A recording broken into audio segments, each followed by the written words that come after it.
कल्पना करें कि किसी व्यक्ति के घर सुबह सुबह डाकिया आता है और वह उस इंसान को एक भूरे रंग का भारी भरकम लिफाफा थमाता है। उस लिफाफे पर न्यायालय की मुहर लगी है और बड़े बड़े अक्षरों में एक शब्द लिखा है, समन। वो पल बहुत ही दिल दहला देने वाला होता है। बिल्कुल, ये एक ऐसा क्षण होता है जब किसी भी सामान्य इंसान के हाथ कांपने लगते हैं। दिल की धड़कन का तेज हो जाना बिल्कुल स्वाभाविक है। अचानक ऐसा लगता है जैसे पैरों तले जमीन खिसक गई हो। दिमाग में ना सैकड़ों डरावने सवाल घूमने लगते हैं। हाँ, और अक्सर लोग पैनिक कर जाते हैं। वही तो। लेकिन असली चुनौती ये है कि इस पहली घबराहट के बाद उस व्यक्ति का अगला कदम क्या होना चाहिए। क्या पैनिक बटन दबाकर छिपने की कोशिश करनी चाहिए या फिर एक शांत दिमाग से ठोस कानूनी रणनीति बनानी चाहिए? देखिए, वो पल जब एक कानूनी दस्तावेज किसी के हाथ में होता है ना, वो एकदम एक दौराहे की तरह होता है। एक रास्ता सीधा घबराहट और गलतियों की तरफ जाता है और दूसरा रास्ता तैयारी और कानूनी समझ की तरफ। और यही पहला चुनाव ये तय कर देता है कि आगे की पूरी कानूनी लड़ाई का स्वरूप कैसा होगा। असल में समन का आना कोई दुनिया का अंत नहीं है। कानूनी नजरिए से देखा जाए तो ये उस लंबी प्रक्रिया की सिर्फ पहली सीढ़ी है। सही कहा। इस सीढ़ी पर पैर कैसे रखना है, इसके नियम बहुत स्पष्ट हैं, बस जरूरत है उन्हें सही तरीके से समझने की। और आज हमारी इस विस्तृत चर्चा का मिशन भी ठीक यही है। हमारे पास जो स्रोत है ना, वे कानूनी रणनीति के लिहाज से एकदम सोने की खदान जैसे हैं। हम अधिवक्ता मनीष शुक्ला और उनके सहयोगी अमन वाजपेयी की बहुत ही मशहूर FIR से फैसले तक आपराधिक विधि ड्राफ्टिंग श्रृंखला के भाग 10 के नोट्स का गहन विश्लेषण करने जा रहे हैं। जी, बहुत ही बेहतरीन नोट्स हैं वो। बिल्कुल। हमारा उद्देश्य इस पूरी जटिल प्रक्रिया को डिकोड करना है। जब किसी व्यक्ति को जिसे कानूनी भाषा में विपक्षी या अक्यूज्ड कहा जाता है, न्यायालय तलब करती है, तो उसे कानूनी रूप से कौन से कदम उठाने चाहिए और उसकी ड्राफ्टिंग कैसी होनी चाहिए। तो चलिए इसे थोड़ा विस्तार से समझते हैं और इस पूरी कानूनी प्रक्रिया के इर्द गिर्द जो एक खौफ का आवरण बना रहता है ना, उसे हटाते हैं। बहुत जरूरी है ये, क्योंकि कानून की दुनिया में जो डर होता है वो अक्सर अज्ञानता से पैदा होता है। जब किसी इंसान को पता नहीं होता कि अदालत के बंद दरवाजों के पीछे आखिर क्या होने वाला है, तो मानवीय स्वभाव के अनुसार उसका दिमाग सबसे बुरे परिणाम की कल्पना करने लगता है। हाँ, वो वर्स्ट केस सिनेरियो सोचने लगते हैं। बिल्कुल। मनीष शुक्ला जी और अमन वाजपेयी जी के नोट्स इस डर को खत्म करने का एक बहुत ही तार्किक, क्रमिक और तकनीकी रास्ता दिखाते हैं। ये नोट सिर्फ नियमों की सूची नहीं है, बल्कि ये बताते हैं कि उन नियमों का इस्तेमाल हथियार की तरह कैसे किया जाए। तो शुरुआत इस बुनियादी सवाल से होनी चाहिए कि इस समन का असली अर्थ क्या है। नोट्स में एक बहुत ही अहम बदलाव का जिक्र किया गया है। हाँ, वो नए कानून वाला। जी, नए कानून भारतीय नागरिक सुरक्षा संहिता यानी BNSS की धारा 227, जो कि पुरानी CRPC की धारा 204 हुआ करती थी। हाँ। उसके तहत जब न्यायालय समन जारी करती है तो इसका असल में मतलब क्या होता है। समाज में तो एक आम धारणा है कि अगर कोर्ट का समन आ गया मतलब न्यायालय ने मान लिया है कि वो व्यक्ति 100% अपराधी है और अब सीधा जेल जाना होगा। यहाँ जो सबसे दिलचस्प बात है वो ये है कि समन के पीछे का जो कानूनी सिद्धांत है वो अपराध तय करने का नहीं, बल्कि केवल संभावना तलाशने का है। अच्छा, केवल संभावना। हाँ, समन का मतलब ये कतई नहीं है कि व्यक्ति दोषी करार दे दिया गया है। इसका तकनीकी अर्थ केवल इतना है कि मजिस्ट्रेट ने जब वादी की शिकायत या पुलिस की चार्जशीट को पढ़ा तो उन्हें लगा कि प्रथम दृष्टया यानी पहली नजर में इन आरोपों में कुछ तो आधार है जिसकी जांच होनी चाहिए। मतलब सिर्फ एक शुरुआती शक है। बिल्कुल। मान लीजिए पुलिस ने एक रिपोर्ट दाखिल की। जज उस रिपोर्ट को देखकर ये तय करते हैं कि क्या इसमें इतनी सामग्री है कि संबंधित व्यक्ति से पूछताछ की जाए। ये कोई सजा का ऐलान नहीं है। ये न्याय के सबसे मूलभूत सिद्धांत ऑडी ऑल्टरम पार्टेम का हिस्सा है, जिसका मतलब है दूसरे पक्ष को भी सुनो। बिना सुने फैसला नहीं हो सकता। सही कहा। किसी की भी बात सुने बिना कोई फैसला नहीं सुनाया जा सकता। अगर मैं इसे एक प्रैक्टिकल उदाहरण से समझूं तो ये कोर्ट का समन ना किसी स्कूल के प्रिंसिपल के ऑफिस से आए बुलावा पत्र या मीटिंग इनवाइट की तरह है। अरे हाँ, ये एनालॉजी बहुत सटीक है ना। मतलब जब बुलावा आता है तो डरावना जरूर लगता है, स्टूडेंट के पसीने छूट जाते हैं, लेकिन अगर वो उस इनवाइट को कूड़ेदान में डाल दे और सोचें कि प्रिंसिपल भूल जाएंगे तो ये सबसे बड़ी गलती होगी। समन के साथ भी तो बिल्कुल ऐसा ही होता है। इससे अनदेखा करना शायद सबसे बड़ी भूल है। यह तुलना स्थिति की गंभीरता को बिल्कुल सही ढंग से दर्शाती है। नोट्स में भी इस मनोवैज्ञानिक पहलू पर बहुत जोर दिया गया है। मनुष्य का यह एक आदिम स्वभाव है कि वह जिस परेशानी से डरता है उससे भागने की या उसे नजरअंदाज करने की कोशिश करता है। हाँ, लोग सोचते हैं कि इग्नोर कर दो तो शायद बच जाएंगे। बिल्कुल, लोग सोचते हैं कि अगर लिफाफा खोला ही नहीं या अगर तय तारीख पर कोर्ट गए ही नहीं तो शायद यह समस्या अपने आप ठंडे बस्ते में चली जाएगी। इसे ऑस्ट्रिच सिंड्रोम कहते हैं। रेत में सिर छिपा लेने से तूफान कभी नहीं टलता, बल्कि वह और घातक रूप ले लेता है। तो कानूनी भाषा में ये तूफान का घातक रूप क्या होता है? मेरा मतलब है, अगर किसी ने सच में उस समन को इग्नोर कर दिया तो अदालत के भीतर की मशीनरी कैसे रिएक्ट करती है? बहुत सख्ती से। अदालत इस नजरअंदाज करने की आदत को बहुत ही सख्ती से लेती है। न्यायालय ये नहीं सोचती कि वह व्यक्ति अपने ऑफिस के काम में व्यस्त था या बीमार था, जब तक कि वह विधिवत रूप से कोर्ट को सूचित न करे। मतलब कोई एक्सक्यूज नहीं चलता बिना बताए? एकदम नहीं। अदालत इसे सीधे तौर पर न्यायिक प्रक्रिया के अवमानना या कानून से भागने की कोशिश मानती है। समन को इग्नोर करने के बाद मजिस्ट्रेट एक आदेश ड्राफ्ट करते हैं जिसमें जमानती वारंट, और अगर तब भी कोई नहीं आता तो उसके बाद गैर जमानती वारंट जारी किया जाता है। बाप रे, सीधा वारंट? हाँ, जरा इस बदलाव को समझिए। जो समन केवल एक साधारण सा बुलावा पत्र था जिसमें व्यक्ति आराम से कोर्ट जा सकता था, वो उसकी अपनी लापरवाही की वजह से पुलिस के लिए गिरफ्तारी का आदेश बन गया। अब पुलिस इस व्यक्ति को गिरफ्तार करके कोर्ट में पेश करने के लिए बाध्य है। मतलब जो समस्या एक साधारण सी मीटिंग से सुलझ सकती थी, उसे खुद अक्यूज ने एक पुलिस रेड में तब्दील कर दिया। बिल्कुल सही। अब चूंकि ये साफ हो गया है कि इस कागज के टुकड़े को अनदेखा करने के परिणाम विनाशकारी हो सकते हैं, तो सवाल उठता है कि जब वो व्यक्ति अदालत की सीढ़ियां चढ़ता है तो उसका सबसे पहला कदम क्या होना चाहिए? सबसे पहला और अनिवार्य कदम है निर्धारित तिथि पर न्यायालय में अपनी उपस्थिति दर्ज कराना। यह कानूनी प्रक्रिया का वह बिंदु है जहां ड्राफ्टिंग का असली कौशल काम आता है। यह उपस्थिति स्वयं भी दर्ज कराई जा सकती है या अधिवक्ता के माध्यम से भी। अच्छा, वकील के जरिए भी जा सकते हैं? हाँ, कानून कुछ विशेष परिस्थितियों में यह छूट देता है कि वकील अपने मुवक्किल की तरफ से उपस्थित हों, लेकिन यह पूरी तरह से मामले की गंभीरता और न्यायालय के विवेक पर निर्भर करता है। और जब उपस्थिति दर्ज होती है तो तुरंत एक और प्रक्रिया जन्म लेती है जिसे जमानत या बेल कहते हैं। जमानत, जो हर कानूनी ड्रामे का केंद्र होती है। नोट्स में अधिवक्ता अमन बाजपेयी जी की एक बहुत ही व्यवहारिक और स्पष्ट सलाह दी गई है। उनका कहना है कि पहली उपस्थिति पर ही जमानत सुनिश्चित करना सबसे जरूरी कदम है। लेकिन ये सुनिश्चित कैसे किया जाता है? एक वकील को उस दिन अदालत में क्या करना होता है? देखिए, इसके लिए अपराध की प्रकृति को समझना होगा। अपराध मुख्य रूप से 2 श्रेणियों में बांटे जाते हैं, जमानती और गैर जमानती। बेलेबल और नॉन बेलेबल। जी, यदि मामला जमानती है तो जमानत पाना एक अधिकार है। वकील एक फॉर्मल बेल बॉन्ड ड्राफ्ट करता है, औपचारिकताएं पूरी होती हैं और जमानत मिल जाती है। और अगर गैर जमानती हो तो? तब सारा दारोमदार ड्राफ्टिंग और दलीलों पर आ जाता है। ऐसे में वकील को एक विस्तृत बेल एप्लीकेशन ड्राफ्ट करनी होती है। इस ड्राफ्ट में उसे मजिस्ट्रेट को यह विश्वास दिलाना होता है कि ये व्यक्ति समाज से भागेगा नहीं, गवाहों को प्रभावित नहीं करेगा और पुलिस की जांच में पूरा सहयोग करेगा। एक मिनट रुके, यहाँ एक बात हजम करना थोड़ी मुश्किल है मेरे लिए।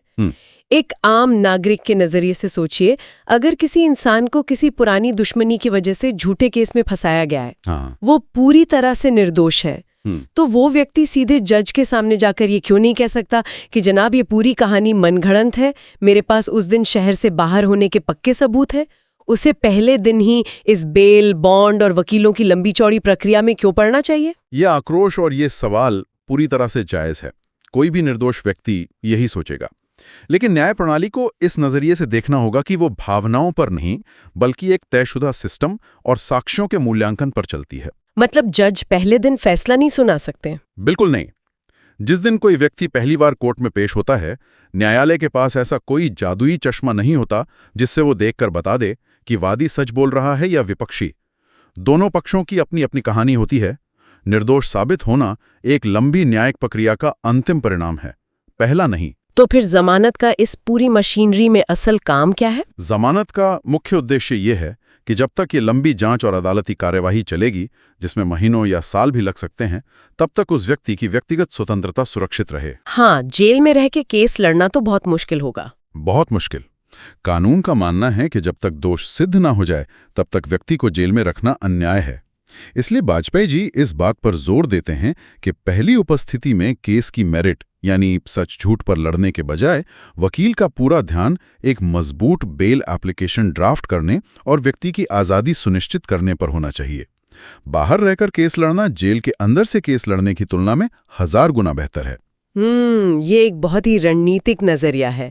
मतलब पहले अपना सुरक्षा कवच पहने, फिर युद्ध के मैदान में उतरें। एकदम सही। अब मान लेते हैं कि व्यक्ति को जमानत मिल गई और वो आजाद है। इसके बाद उसे ये जानना होता है कि आखिर उस पर आरोप क्या लगाए गए हैं और सामने वाले के पास उसे फंसाने के लिए सबूत क्या हैं। यहीं से हमारी प्रक्रिया का अगला अहम कदम शुरू होता है, दस्तावेजों की भूमिका। हाँ, ये कानूनी लड़ाई का वो हिस्सा है जहां सूचना ही सबसे बड़ा हथियार है। जब तक किसी को ये नहीं पता होगा कि उस पर किस आधार पर आरोप लगे हैं, वो अपना बचाव कैसे ड्राफ्ट करेगा? लॉजिकल है। इसलिए ये विपक्षी का कानूनी और संवैधानिक अधिकार है कि वो वादी या पुलिस द्वारा प्रस्तुत सभी दस्तावेजों, चार्जशीट और साक्ष्यों की पूरी कॉपी प्राप्त करे। इसे पुराने कानून में सीआरपीसी की धारा 207 के तहत देखा जाता था। ये तो कुछ ऐसा है कि आपको रिंग में उतार दिया जाए, लेकिन विरोधी बॉक्सर की आंखों पर पट्टी बांधने के बजाय उसे आपके सारे दांव पहले ही बता दिए जाएं। बिल्कुल।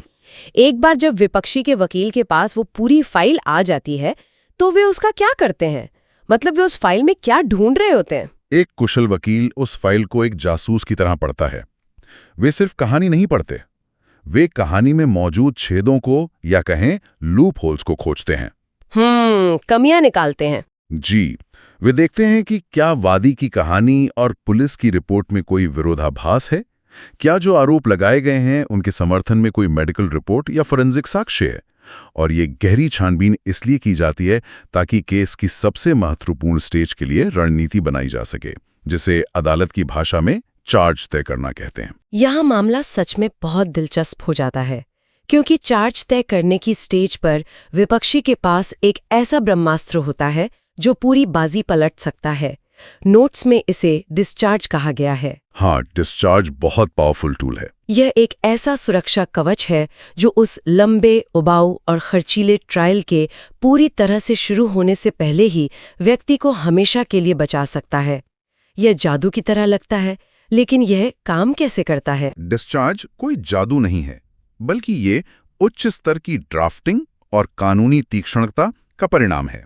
जब दस्तावेजों की छानबीन पूरी हो जाती है और वकील को लगता है कि पुलिस की चार्जशीट में लगाए गए आरोप निराधार हैं या जो साक्ष्य दिए गए हैं उनसे कानूनी रूप से कोई अपराध बनता ही नहीं है, तो वकील एक डिस्चार्ज एप्लीकेशन ड्राफ्ट करता है।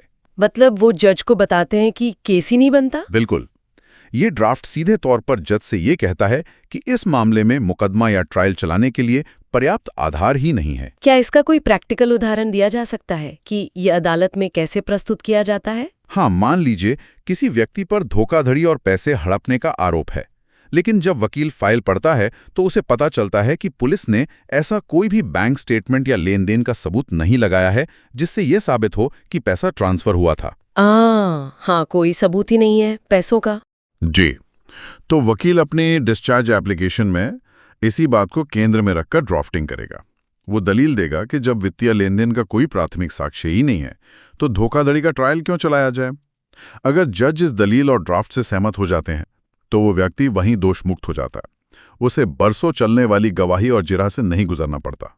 अरे वाह, ये तो किसी भी आरोपी के लिए सबसे बेहतरीन स्थिति है। लेकिन हर केस इतना आसान तो नहीं होता। क्या हो अगर मजिस्ट्रेट को लगे कि सबूतों में इतना वजन तो है कि मामले की पूरी सुनवाई होनी चाहिए?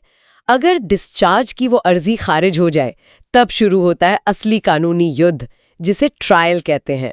इस युद्ध के लिए ड्राफ्टिंग की दुनिया में क्या तैयारी होती है और यहाँ कौन सी गलतियां किसी इंसान को बर्बाद कर सकती हैं? देखिए, जब डिस्चार्ज खारिज होता है और चार्ज फ्रेम हो जाते हैं तो केस का स्तर एकदम बदल जाता है।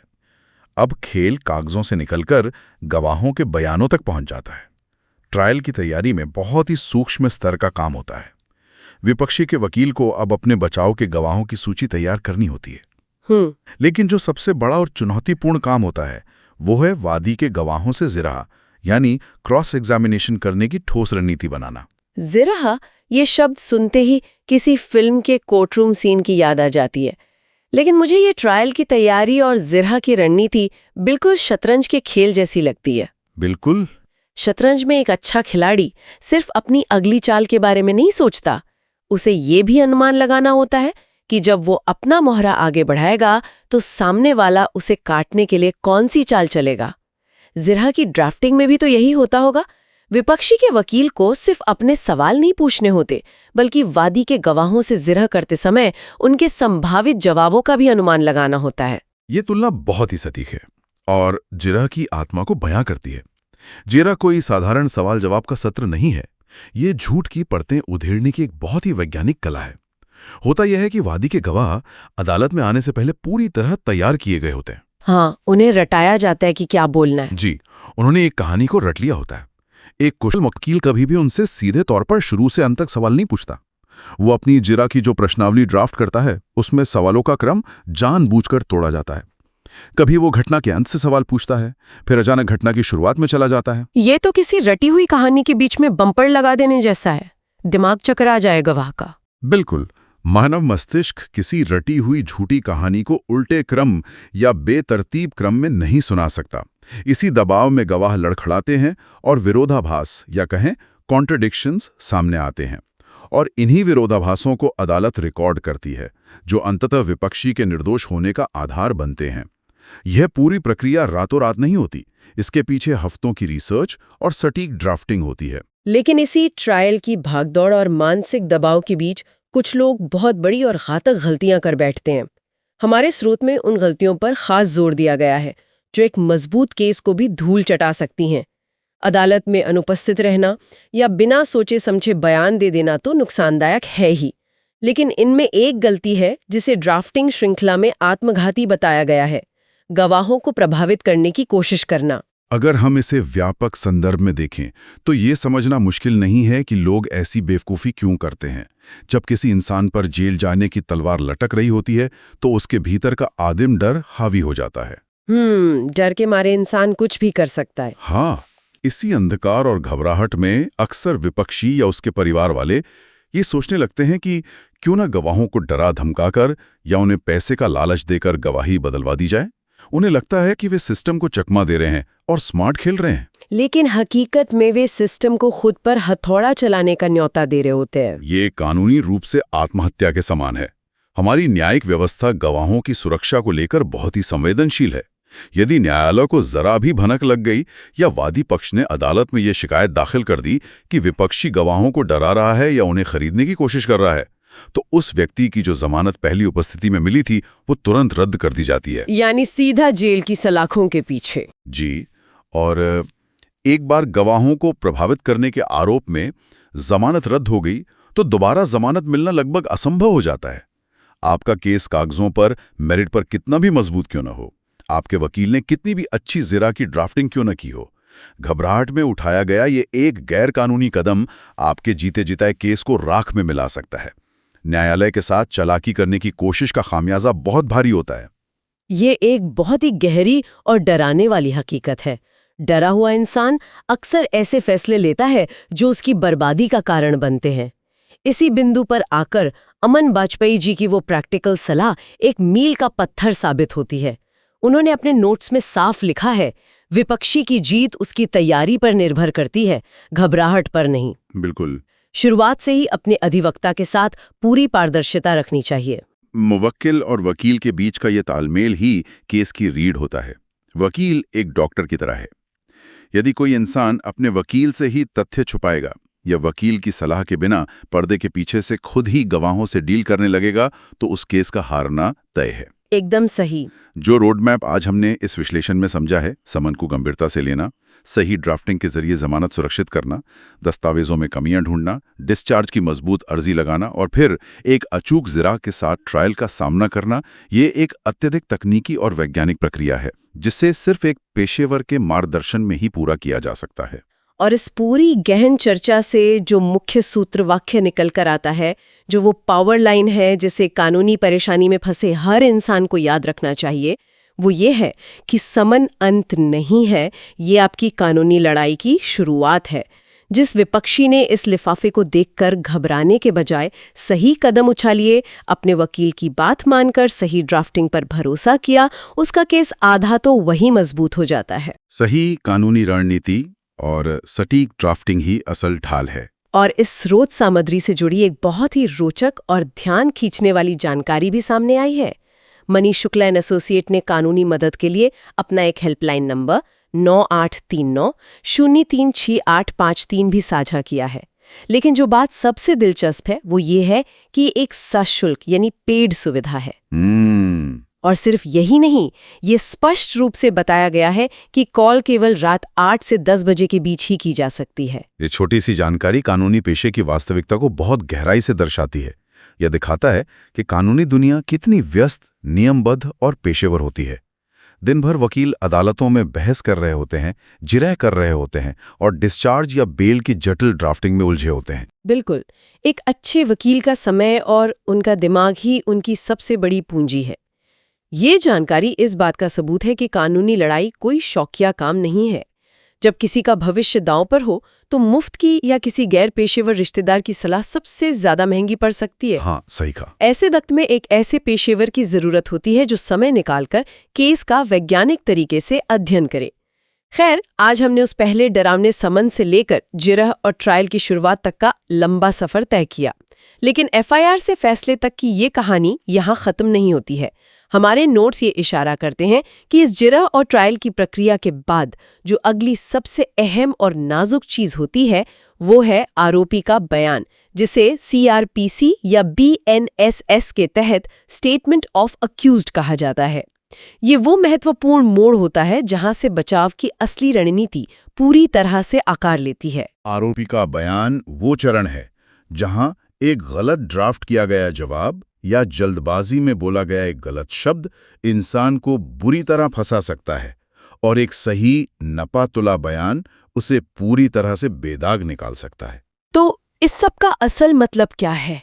जब हम उन लिफाफों, उन डरावने समनों, बेल और वारंट के चक्करों और इस पूरी नियमबद्ध प्रक्रिया को देखते हैं, तो कानून और समाज के एक पर्यवेक्षक के रूप में हमें इससे क्या सीखना चाहिए? देखिए, इससे एक बहुत ही महत्वपूर्ण सवाल खड़ा होता है। हम अक्सर समाज में, मीडिया की बहसों में और संविधान की किताबों में न्याय प्रणाली के भीतर निष्पक्ष ट्रायल की बहुत बात करते हैं। सिद्धांत कहता है कि हर किसी को न्याय मिलना चाहिए, सच की ही जीत होनी चाहिए। लेकिन आज हमने जिस कानूनी रोडमैप को इतनी तकनीकी गहराई से समझा, ये बात कि हर कदम पर एक बेहद कुशल वकील की जरूरत है, सही समय पर एकदम सटीक ड्राफ्टिंग की जरूरत है, ये बात कि एक अच्छी कानूनी सलाह अक्सर सशुल्क होती है और केवल संसाधनों के जरिए ही प्राप्त की जा सकती है, ये सब हमें सोचने पर मजबूर करता है। बहुत गहरी बात है ये। क्या हमारी वर्तमान कानूनी व्यवस्था सचमुच सिर्फ किसी इंसान के निर्दोष होने का सम्मान करती है? या फिर कड़वा सच ये है कि अदालती न्याय इस बात पर निर्भर करता है कि कोई व्यक्ति कितना साधन संपन्न है, उसके पास कानून के जानकारों तक कितनी अच्छी पहुंच है और वो मानसिक रूप से इस लंबी, खर्चीली लड़ाई के लिए कितना तैयार है?